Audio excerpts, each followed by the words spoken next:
Shalom, Bapak Ibu saudara-saudari yang dikasihi Tuhan kita Yesus Kristus. Puji syukur kepada Tuhan, kita boleh melalui perjalanan hidup kita dari malam yang gelap, kita diberikan dan dihantar kepada satu hari yang baru, hari untuk kembali kita melanjutkan aktivitas kita di dalam kehidupan kita satu hari ini. Sebelum kita memulai aktivitas kita, Bapak Ibu saudara-saudari, mari kita serahkan hati, jiwa dan pikiran kita untuk boleh dituntun Tuhan, untuk boleh dikuatkan Tuhan, sehingga Allah di dalam Yesus Kristus dan Roh Kudus-Nya boleh memampukan kita untuk melanjutkan aktivitas kita dalam satu hari ini sesuai seturut kehendak Tuhan. Karena itu Bapak Ibu saudara-saudari yang dikasihi Tuhan, mari kita buka hati kita. Kita mau disapa dalam firman Tuhan yang menjadi kekuatan kita pada hari ini dan menjadi ayat harian bagi kita, yang diangkat dari surat Rasul Paulus kepada jemaat Efesus pasalnya yang ke-5 ayatnya yang ke-8. Demikian firman Tuhan. Memang dahulu kamu adalah kegelapan, tetapi sekarang kamu adalah terang di dalam Tuhan. Sebab itu, hiduplah sebagai anak-anak terang. Demikian firman Tuhan.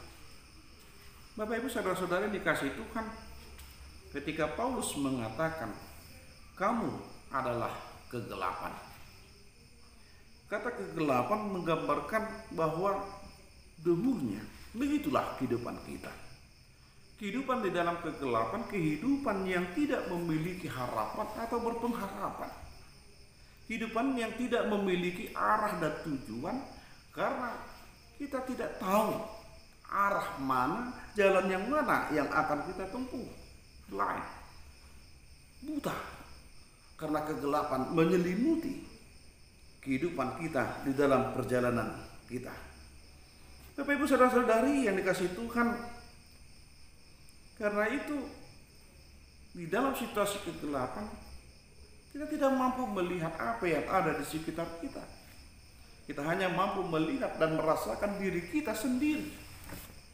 Sehingga ketika kita merasakan diri kita sendiri, tentu yang muncul bagi kita adalah rasa takut.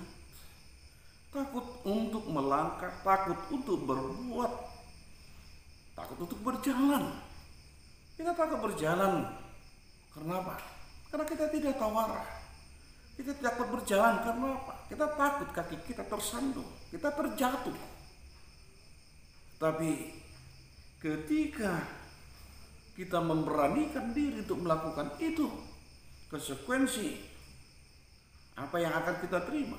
Tentu inilah yang menjadi beban pikiran kepada kita. Karena tidak ada hal yang pasti yang dapat menolong kita untuk melakukan kerjaan aktivitas kita. Karena di situasi yang sangat gelap, situasi yang tidak dapat kita rasakan apapun, itulah dulu kita. Kita yang tidak mampu melihat arah kehidupan kita, kita tidak mampu melihat kemana arah pengharapan kita dalam kehidupan kita, bahwa kehidupan ini adalah untuk hari ini dan mati ya mati. Tidak ada harapan, tidak ada pemikiran akan kehidupan yang akan datang. Karena itu saudara-saudara yang dikasihi Tuhan, berikut kita pada saat ini Paulus menasihatkan kita dan mengingatkan kita bahwa dengan kematian Yesus di kayu salib telah membawa kita kepada suatu perubahan yang begitu besar. Bahwa kehidupan yang tanpa berpengharapan itu, kehidupan yang tanpa arah dan tujuan itu yang diselimuti oleh kegelapan telah dirubah oleh Allah. Bahwa saya sudah diangkat menjadi terang. Saya adalah datang dari terang. Karena itu saya akan bekerja dengan kejujuran. Saya akan bekerja dengan kualitas yang baik, dengan sungguh-sungguh dan dengan tuntunan daripada Tuhan. Sehingga apapun bisikan-bisikan, apapun yang menjadi bujuk rayu sang iblis tidak akan mampu membawa kita jatuh di dalam kegelapan pada posisi terang menerangi kita, tidak akan mampu itu.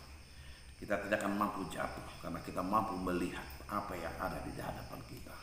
Kita akan mampu melihat bahwa ada jurang di hadapan kita. Dan sebagai orang yang mampu melihat itu dan tidak ingin jatuh, kita akan mengelak dari hal itu. Inilah kekuatan firman Tuhan. Inilah kekuatan dari Roh Allah yang menyertai kita. Ketika kita mampu berserah kepada Tuhan, Tuhan akan ingatkan bahwa ada sandungan di hadapanmu, ada jurang di hadapanmu. Maka kekuatan Tuhan akan melindungi engkau. Bahwa kekuatan Tuhan akan melepaskan engkau dari setiap belenggu-belenggu, bisikan-bisikan, rayuan-rayuan sang penggoda, sang iblis di dalam hidupmu. Selamat beraktivitas Bapak Ibu Saudara-saudari. Jangan takut, jangan bimbang. Tuhan besertamu. Salam sehat untuk kita semua. Amin. Masa di ngolumon Tuhan menjaga holong nado mangon di honho Tuhan menjaga